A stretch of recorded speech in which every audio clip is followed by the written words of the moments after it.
Welcome to Cutoff Genes, the podcast that helps you find your truth using nothing but DNA. I'm Julie Dixon Jackson, and I'm a genetic genealogist, henceforth known as a Gen Genie. And I am Richard Castle, your co-host and producer, and I am glad to be here today. Me too. It's always a good time. It is. It's getting kind of chilly now. I know, I love it. We used to sit up in my studio and sweat, but now we can keep the doors open and it's cozy. It's nice and cozy. Yeah, it is. It is. So let's get into Corrections Corner, shall we? Because there's a few. The longer we do this, the more corrections we have, actually. It seems people are getting bolder and bolder, and it also appears that people are hearing mistakes, rewinding, and making sure they heard that mistake. And I appreciate that, really. Okay, so the first one comes from name withheld by her request. Okay. She was frankly horrified. So she wanted me to know that Ancestry is not owned by the LDS Church. Oh. No church claiming nonprofit status is going to have a multi-million-dollar business and retain that status. Okay. That makes sense. Right. But as I recall, the reason we thought that was because they started the whole... Right, and they own the Family History Library. Right, okay. And they're based in Salt Lake. Okay. So I'm thinking there's a lot of LDS people within the company, but I don't think it's owned by the church. I see. She also says that when I explained mtDNA, which is mitochondrial DNA, it sounds like I said only women get it. Which is not true, and I knew that, but I must have made it sound like that. I've never had it for all of you people out there. You that actually want to do know. have it. Oh, I do have it? Yes. Oh, my God. I haven't even been tested. Women pass mitochondrial DNA onto men, but men don't pass it on. Then I still don't have it. Right. So both men and women inherit it from their mothers and both can take a mtDNA test to research their maternal line. Gotcha. And one last thing, being the, grammar police that I am, apparently I pronounced the word diaspora as diaspora. It's diaspora. Yes. Right. Thanks for correcting me at the time, Rich. Maybe I wasn't listening to you. Sometimes I just stare out in space and then until I hear my name and something I'm interested in and like, oh, okay. Fair enough. Yeah, she actually spelled it out for me. Diaspora. Oh, well, you'll never forget it now. No, I won't because never mind. Thank you, name withheld. Thank you, name withheld. One more from Alan Herod, Herrod. Yes. He says, I referenced a cousin's son as being a second cousin when it was actually a first cousin once removed. In episode 25, thanks for coming to my hotel room. What does that mean? That means that I guess we referred to a cousin's child as being their second cousin. No, I mean, what about the hotel room part? Oh, the Stacy... Jaros. Yes. Yes. Nicely done. I don't know where that came from, but yes. Out of the blue. Yes. Stacy Jaros episode is called Thanks for Coming to My Hotel Room. Oh, okay. I was like, what? Thanks for paying attention, I'm like, producer. Did you go to this guy's hotel room for a corrections I went corner? to their hotel room. She I'll tell you one thing about Julie. I'm bold. She's bold. She'll go anywhere to make a correction. It's true, you know. He also said he misses genealogical definitions. Oh, yeah. Let me address that just a little bit. Sure. I kind of thought I ran out of genealogical definitions. So, because it was starting to get to where there were really technical You're right. terms that once you start talking about, like for instance, an SMP or a SNP, if I were to go into that, your eyes would glaze over. They're already glazing Exactly. over. Exactly. So I like to stick with definitions firmly entrenched in what you need to know to find missing relatives. That makes sense. Does that make sense? Yes. Otherwise, I mean, there are lots and lots of places and podcasts that you can listen to that'll go a little deeper. That's really not my area. Right. Why don't you just define diaspora today? Why don't you stop talking? Maybe I will. Probably a good idea. I hear that a lot from people. Do you? Yes. Weird. Okay, so that's that. I thought that there was an interesting discussion brought up based on our podcast from a couple of weeks ago when we talked about the ethics of, if you recall, there was a woman who was estranged from her mother, and she wanted to test her mother's DNA. but her mother had a religious or some kind of objection to it. And she wanted to know if, since she had, she was sort of the heir, the only heir, that once her mother died, could she ask the funeral home to like scrape the inside of her mother's cadaver? Basically, I mean, I'm a little biased because if you recall, if you listened to this episode, I was very much against it because if her mother made an objection to her daughter, she should she should definitely follow her mother's wishes. Sure, I agree with that. If somebody makes a verbal confirmation that they want nothing to do with you having their DNA, I believe that should be respected. Right. I thought it was disrespectful and also, a little creepy that and I said, the time to while her mother is alive, that's the time to go and say to her, I know we've been estranged, but, I want your DNA or something. Just, make nice with your mom and then ask her nicely or at least try to understand what her objections are. And if you can't convince her, well, then it's too bad because it's her mother's DNA. Well, I bet she probably understands what her objections are, and that's why she's not giving it to her. Yeah. And that's why she's estranged. And I say tough luck. It's like, I wish my mom had left me, her antique china, but she left it to my brother. And so it's What? She didn't. I don't care about china either.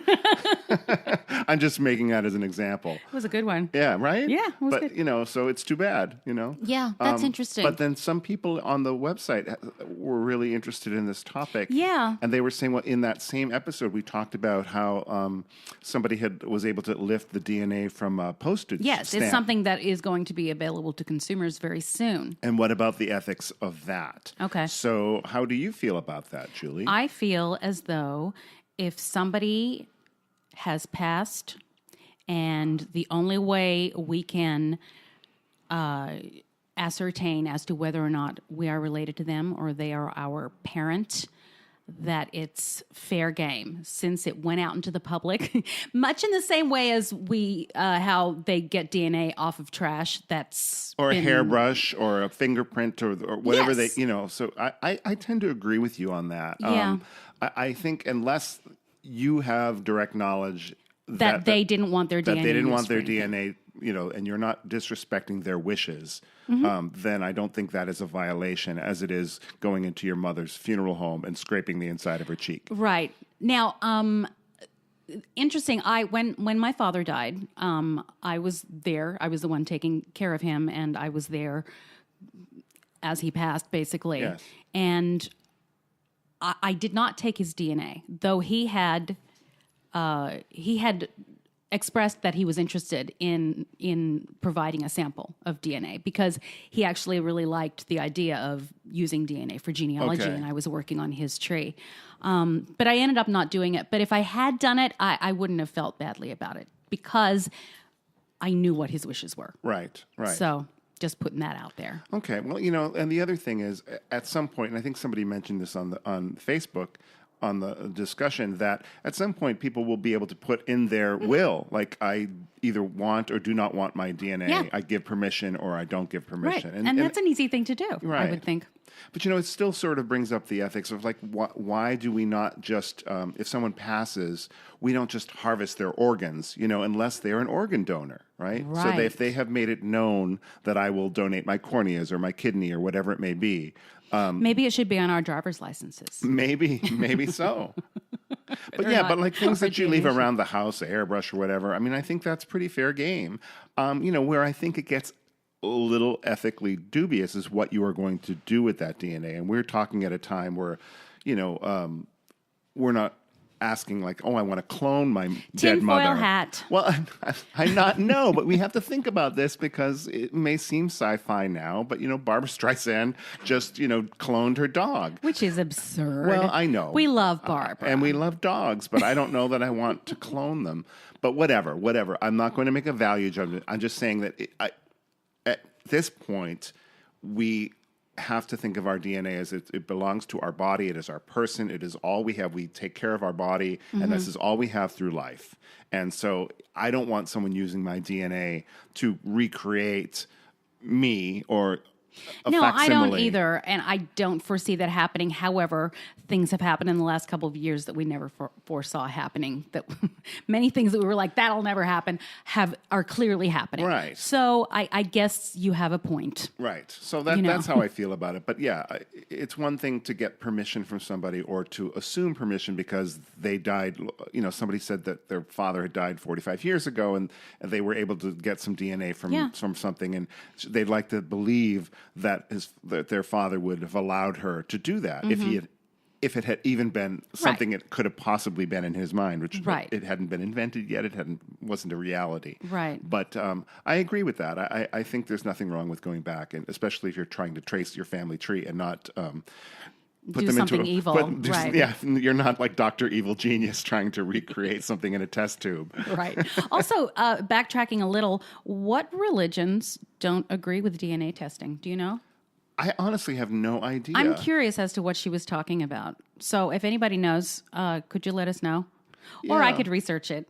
Yeah, I mean, once again. Well, but whether it was a religious or just a moral, like it's mine and I don't want anyone else to have it kind of thing. Well, it sounded like the family was against it in general because of their religious beliefs. Well, like for instance, I'm Jewish, and or at least I'm half Jewish, but the Jews do not believe in embalming, right? So we would not have that done to our bodies after death, right? So there are certain ways that bodies are treated after death, and so perhaps there's something about the DNA or the use of that. I have a feeling it might be a Seventh Day Adventist thing, or Jehovah's Witness, possibly, because they don't allow blood transfusions and maybe general medical interventions. From what I hear. Now you say that Seventh Day Adventist, I'm thinking about my Advent calendar. I'm gonna open up one day and there's maybe don't touch your DNA. Close that back up. What is the connection between Advent calendars and Seventh Day Adventists? I have no idea. I'm Jewish. I don't even. I'm Presbyterian and I don't know either. All right. So, that's, I'm glad we revisited that, and I'm sure there's lots more to talk about. Yeah, and if anybody out there who's listening wants to join that conversation, please feel free on the Facebook page. I was really interested when I read that our conversation about this woman and her mother had started this whole conversation. Yeah, it triggered the whole thing. Yeah. I think there's going to be more discussions in general about it the more people understand what DNA is capable of. Right. Which isn't necessarily a good thing for people like me, because that's basically my tool for what I do. Right. Without DNA, I can't do it. I was on Facebook the other day, and somebody was asking, just a friend was asking on their own page, what DNA test should I do? And I, of course, told him. Mm-hmm. And then people started commenting, and one guy said, they're a crock. They just want to take your money. They make everything up. And so I had to correct him, and I was very much You gave him your own corrections corner? I did indeed. And I said, hey, yes, the ethnicity estimates are just estimates, but the relative matching is groundbreaking and is not fake at all. And he blocked me. Oh, well, there you go. What's up with that? That's his right, just as it is anybody's right. But it's like what, I was just educating him. I didn't say anything mean. I didn't want him spreading fake news. Well, there you go. There you have it. And there it is. And now we're going to take a break. If you're enjoying Cutoff Jeans, please subscribe, rate, and review. Now, back to Julie and me. Okay, we're back. Yay. It's story time, everybody. I love me some story time. Me too. So this is part 2 of my interview with Sarah Needham, who we heard from last week. Yes. And when we left off... Yes, please. We need to do this recap, yes, we remember? do. Sarah had found her half-sister. Yes, that's right. right. And it turns out she was raised by her biological grandparents as her mother's sister. Oh, my God. Yeah. Yes. So, and mayhem ensues. Not really. So we're going to pick it up from there. And this is the remainder of the story. So I hope you guys enjoy it, and I'll see you on the other side. So from the time you got your DNA back and to the time that you figured out who your maternal bio family is, how long was that? That we're talking about, it was July of 2015, so probably by November of 2015. Oh, okay. Wow. I mean, Julie, it's kind of the luck of the draw with your matches. Absolutely. You have them or you don't. Yeah, I mean, and if you got them and you've got a cousin who's, been doing genealogical research for like ever, and he hands you a family tree. Yeah, that's a bonus right there. Yeah. Yeah. And, his grandmother's maiden name was the name on, your, birth certificate or your birth adoption papers. Oh. It's kind of like pointing you right in the direction. Absolutely. So it was definitely very lucky and very helpful. Great. Okay. So then we go into the spring of 2016, been talking with people, and then my uncle and his wife, so they're traveling down, and they stop and spend the night in Maryland, and it's the first time I'm ever meeting any members of my family, biological family, and so they stopped and I met them. It just was, they brought pictures and, so we started chatting and talking, and so then they say to me, well, when are you coming up to Syracuse, which is where I'm from? And so I came up in May, and they had a party at their house to introduce me to the family. Oh, lovely. Yeah. How was it? It was good. My really good friend from high school, she came with me.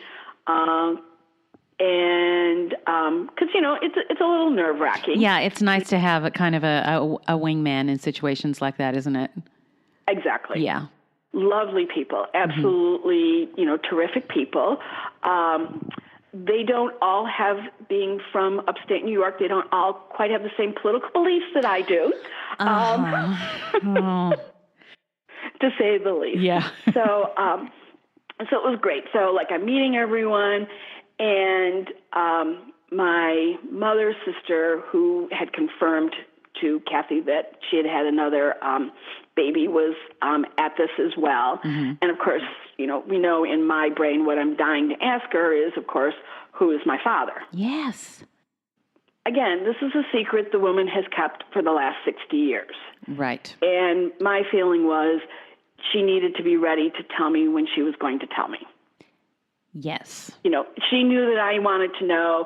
I knew that she probably had some information, but she needed to be ready because she had, obviously promised my bio mother.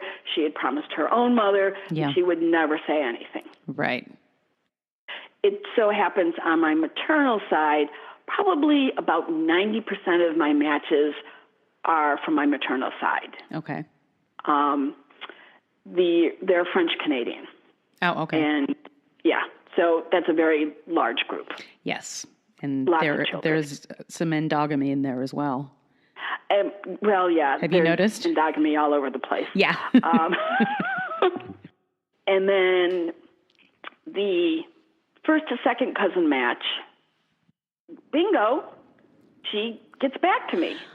And she very graciously unlocked her tree. Lovely. So it was like kind of one of those, the heavens open, yes.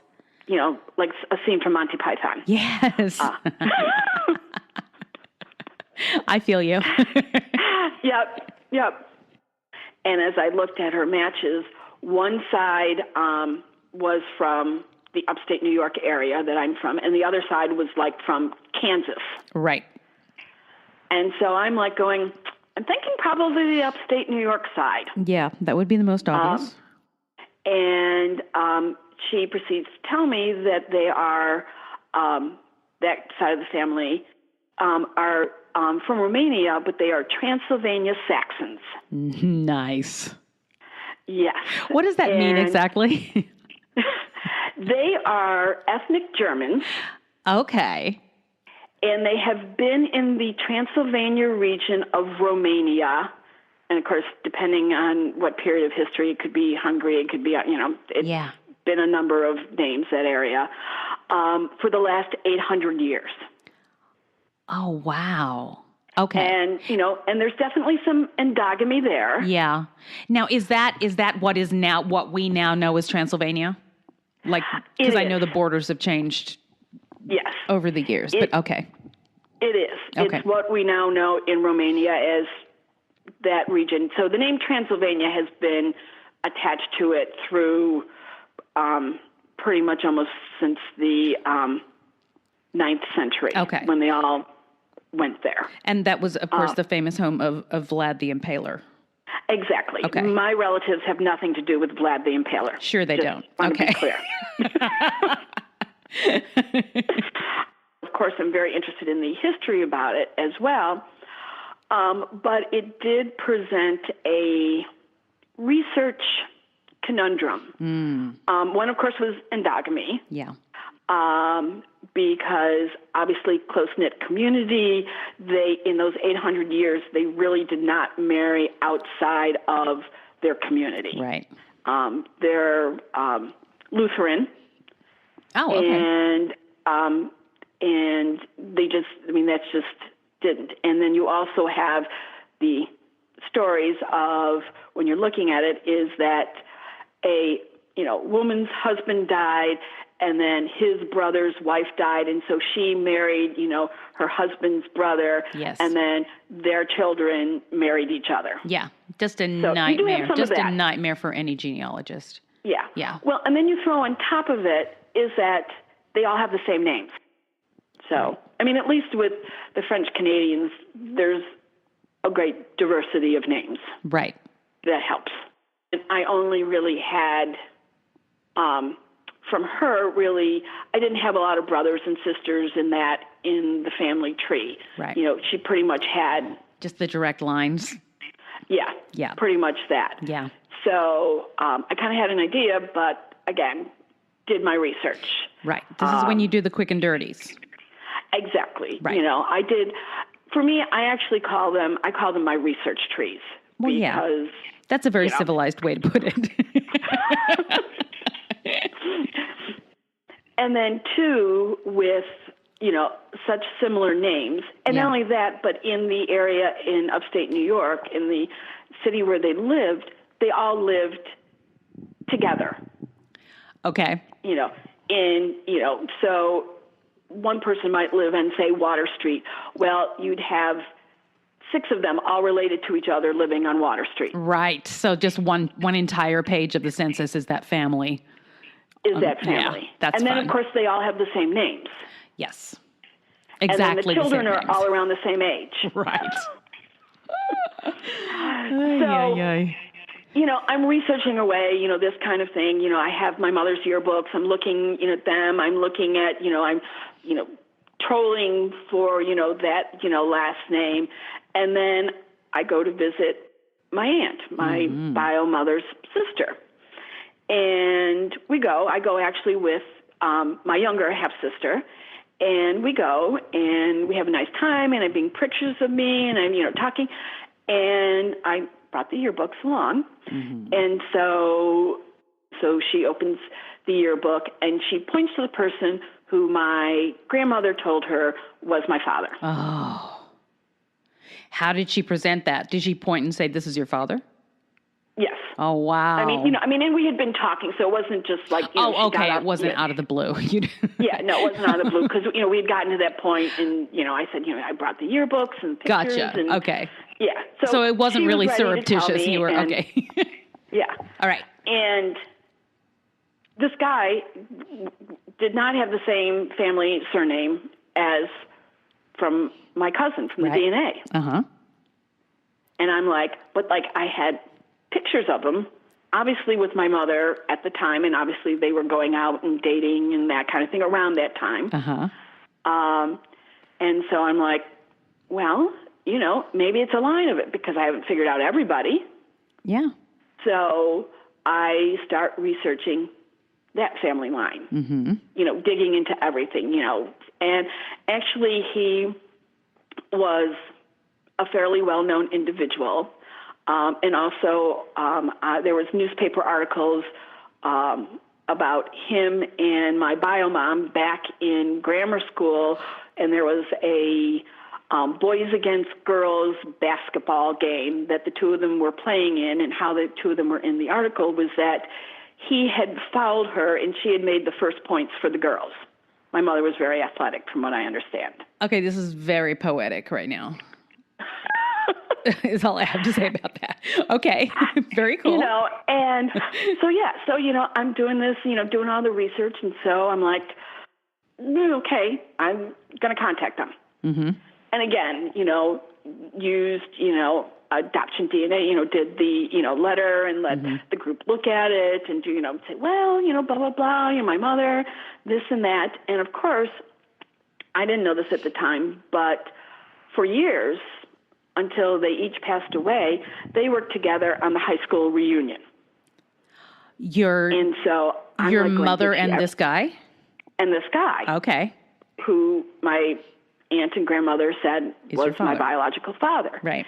And so I sent a letter, and one of his daughters responds to me. She emails me and blah, blah, blah, and we're emailing back and forth, and I'm like, well, this is what I've got. She goes, well, how do we definitely tell? I said, well, really the only way to tell for sure, of course, is DNA. She goes, well, I'll do a DNA test. Yay. And I'm like, great. I said, well, I'll pay for it. Mm-hmm. And so she did a DNA test, and of course it takes forever, as you well know, especially when you're waiting for this kind of information. And I actually went on my first international trip while I was waiting. The waiting didn't make me go on the international trip. I just had just to pass the time. I got to get out of here. I got to get out of here. I get back from the trip, and I get the results, and we're not a match. I knew it. Yeah. Yeah. Okay. Yeah.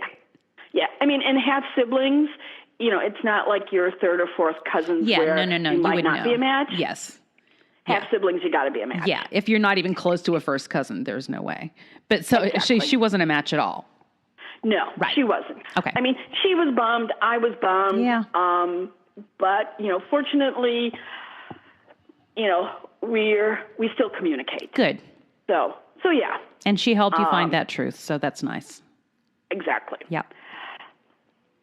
So, okay. So now I'm like, okay, well, back to this other person. Mm-hmm. More matches showed up. Yeah.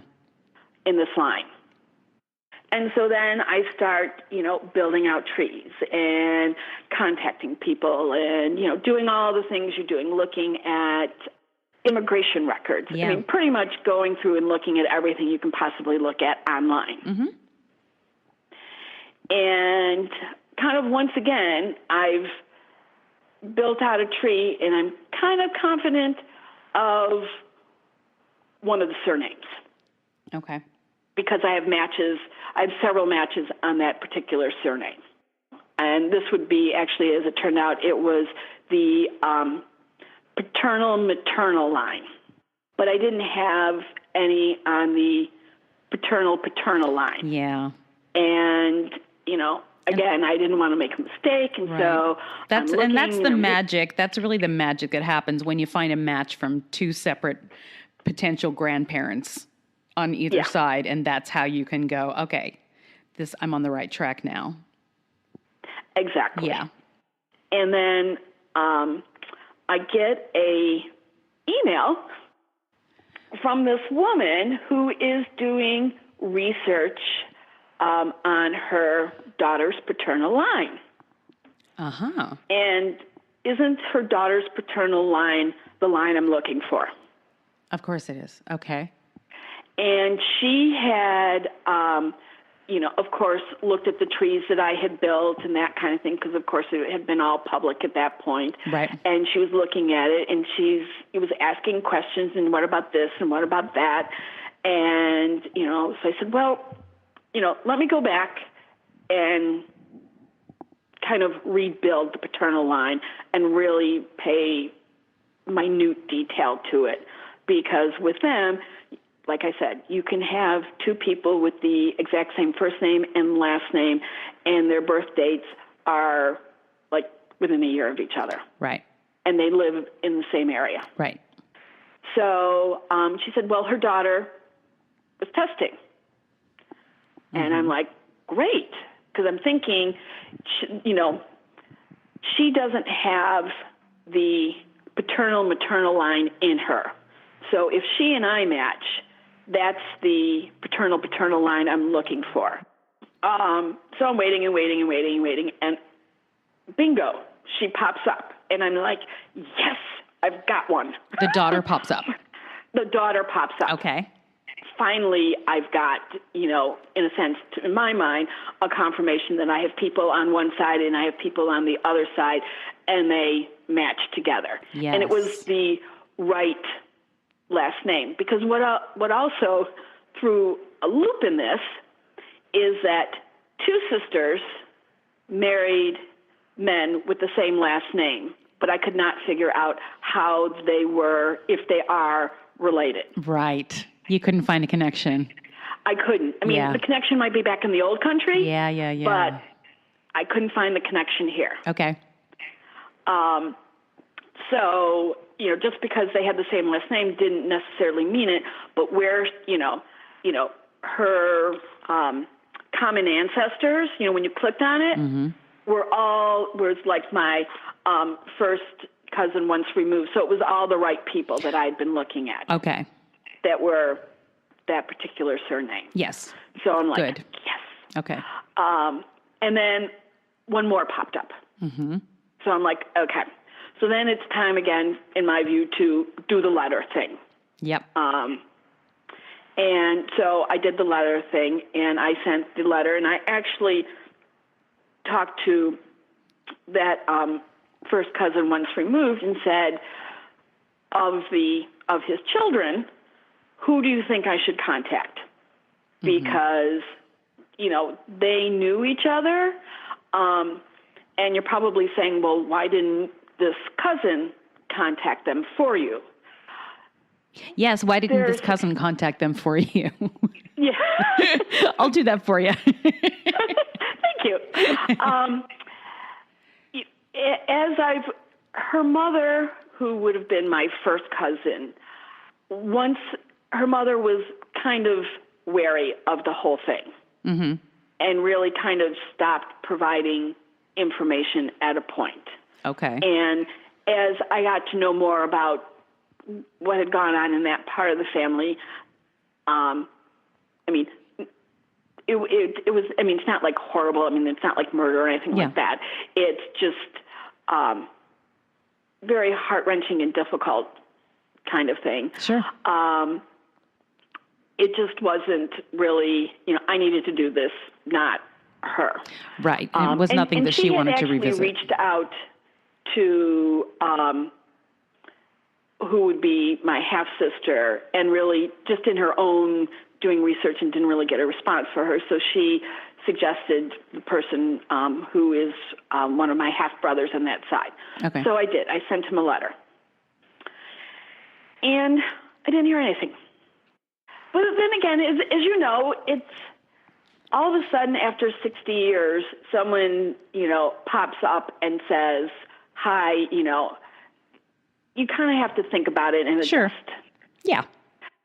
So, I'm waiting. I'm like, well, let me give him time to this. And so about August, I'm actually at work.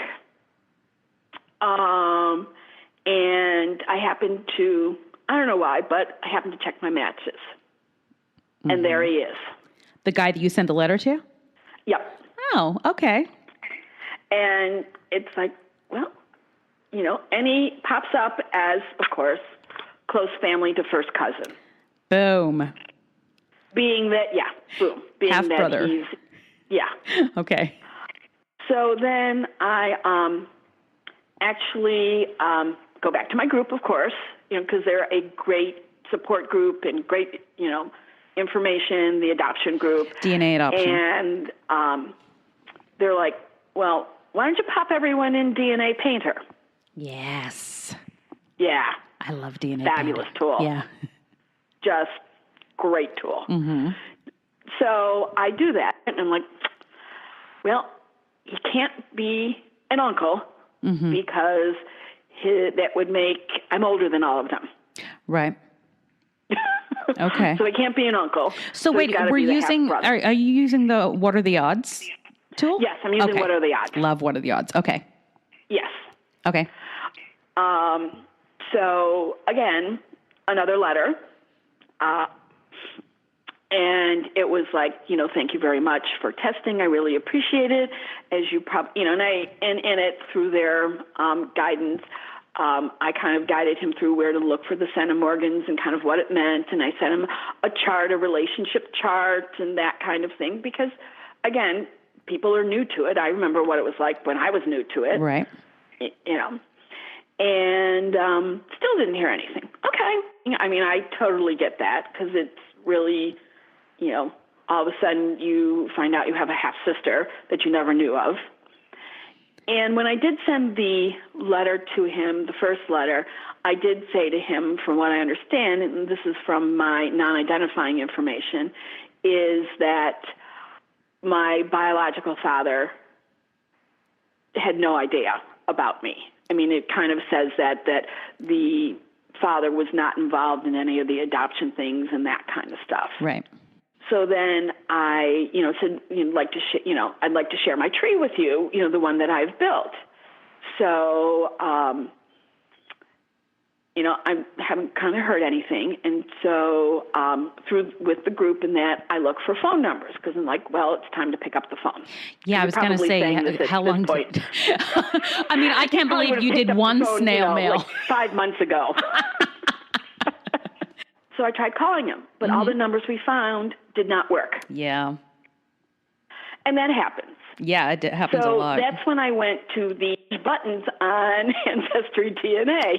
Yes, the old buttons. I went to the orange one and said, I'd like to share, the tree with you, but I do need your email address in order for me to do it. Mm-hmm.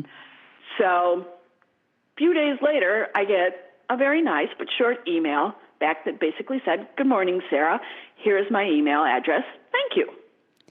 Wow, he's a man of very few words. And and of course, I probably know more about him than he knows about me, unless he's gone to my Facebook page, because of course I've told him where I am on Facebook, and we are now friends on Facebook.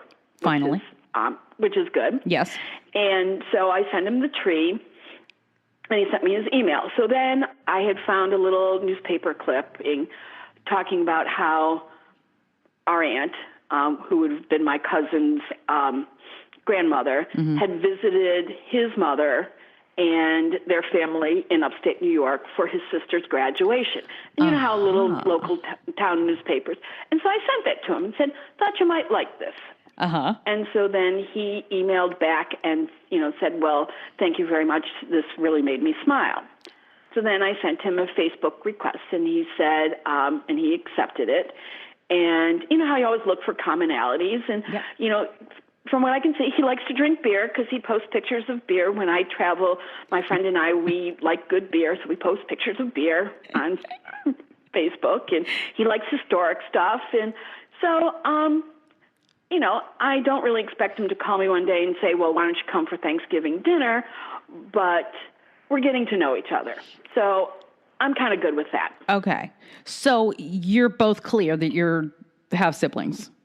Yes. Okay. So, and is it just him?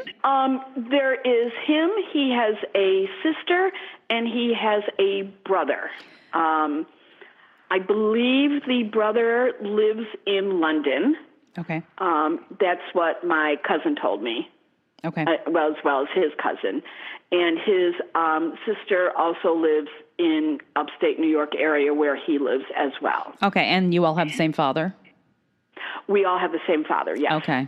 As far as I know. I mean, Sure. Yeah. So now how long ago did this all happen? We're talking basically like May of 2018 was when I sent the first letter, and so we're now in November of 2018. So Okay. it's been... So it's very slow and steady. Yeah. Yeah. Exactly. Okay. And, that's good. Yeah. I think. So it's working for both of you. Have you reached out to the others yet, or are you just waiting for it to unfold? I'm just kind of waiting for it to unfold. My view on this, with the whole thing is, for example, on my maternal side, my younger half-sister, when she found out about me, she was very upset. She wasn't upset with me. Mm-hmm. She was upset because our collective mother never told her about me, even when my biological mother passed away from pancreatic cancer. Okay. And even when she was in hospice and that, and my younger half-sister and her were very close, my bio mother never said anything. Okay. And so she needed time to process. Right. Sure. And so, my view is, we all need time to process. And now my younger half-sister and I we're totally good. We go and, I go and visit and, we hang and, love my nephew. And so, it's all good. It's just, people need time to process things in their own way. Absolutely. And for people like us who have been doing all the searching, we're good to go, but we forget that this is so very new to them. Very new. Yeah. Right. Right. Yeah, I've known I've existed for the last 60 plus years, but Indeed. They never knew. Right. And you knew that there was a secret to uncover, whereas they didn't. So. Exactly. Yeah, I get it. Exactly. Okay. And I think when you start to do this, as adopted people, if you're starting to do this, you got to kind of weigh, because I know, you've talked about like the second rejection and those kinds of things that people, genuinely feel if they find their bio family and their bio family doesn't want anything to do with them, is that you really got to weigh, can you deal with that? Are you ready for it? And you may find stuff you don't like. And that's something that you need to absolutely be prepared for. If you think that you couldn't take it, you probably shouldn't do it. Exactly. It's a double-edged sword, certainly, because at that point, but then you'll also go through life never knowing, and it depends on which is the bigger risk for you. I have a half sister. Well, actually, I have 2 half brothers and a half sister my half brothers know about me, other than my half brother that I'm in touch with. But I've never gotten to speak to them for various reasons. And then my half sister hasn't acknowledged me at all. Yeah. When my brother told her, she just kind of said, "Oh, interesting," and pretended she couldn't see me in the pictures because she wasn't wearing her glasses. So, we all have different ways of coping. And that I don't take personally. Yeah, you can't. You can't, because they have their own issues, obviously. And what I get as far as the second rejection, I never felt it for myself because I've been generally accepted by the people that I felt like I should have been accepted by. But it's when I'm working for other people. Yeah. That's when when it really hurts my feelings that I call someone and say, this person is looking for you, and, they were born at this time and blah, blah, blah, blah. And if they say something like, not interested, don't call back again, it really hurts my feelings for the adoptee that I'm helping. And they're usually much cooler about it than I am. They're like, oh, okay. I'm like, really? So obviously I have an issue about that, I guess, because it never happened to me. So I'm not prepared for it to happen to anybody. Well, and I think when you do that kind of thing, when you are helping someone, you are investing yourself in it. And so in a sense, you to some degree, you feel like they've rejected you in a way as you're calling, and you feel for them, and it's hard work. It is. I also think like maybe I'm just being really hard on myself, and I'm like, what did I do wrong that this isn't going so smoothly? And there is that. But as we know, I mean, in life or in anything, is that not everything goes the way we would like it to go. Indeed. And I think it takes special people to, do this kind of work. It's all just so fascinating. It is. And I've kind of like you, I've become like a nerd with it. Yeah, I'm a big old nerd. And I don't care. No, I don't either. Happy. Exactly. It's connection. Exactly.